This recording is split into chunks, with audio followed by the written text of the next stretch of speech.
હમણાં તમે પણ ન્યૂઝ જોયા હશે.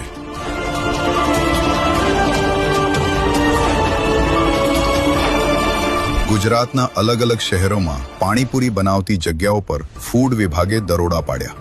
ખુલ્લું મટીરિયલ, ગંદકીવાળી જગ્યા અને કાળું દાઝેલું તેલ, અને ત્યાં બનેલી પૂરી ફૂડ વિભાગે સીધી કચરામાં નાખી. પણ આ માત્ર ન્યૂઝ નથી. આ એક સવાલ છે જે આપણે રોજ પોતાને નથી પૂછતા. આપણે શું ખાઈ રહ્યા છીએ? અને સૌથી મહત્વનું, આ કોણ ખાઈ રહ્યું છે? બાળકો, ફેમિલી અને ઘરના દરેક ઉંમરના લોકો. સ્વાદ માટે તો બધું ચાલે છે, પણ સ્વાસ્થ્ય માટે બધું ના ચાલવું જોઈએ. ખુલ્લામાં રાખેલો લોટ અને મસાલા, એક જ તેલમાં ઘણા દિવસો સુધી તળાતી પૂરી, કોઈ ચોખ્ખાઈ નહીં, કોઈ જવાબદારી નહીં, અને ત્યાં સુધી બધું ચાલતું રહે જ્યાં સુધી ફૂડ વિભાગના દરોડા ન પડે. એટલે જ હવે આવી પાણીપુરીનો એક જ હાઇજેનિક વિકલ્પ છે, જલપુરી.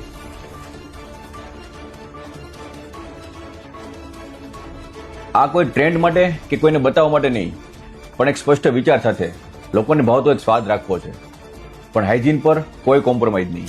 જલપુરીમાં મશીન મેડ પૂરી, આરો ફિલ્ટર્ડ પાણી, સ્ટેન્ડર્ડ ક્વોલિટી તેલ અને ઝીરો હ્યુમન ટચ. અમે કોઈ દંડના ડરથી સફાઈ નથી રાખતા. અમે અમારી જવાબદારીથી બનાવીએ છીએ, કારણ કે આ પૂરી અમારા પોતાના લોકો પણ ખાય છે.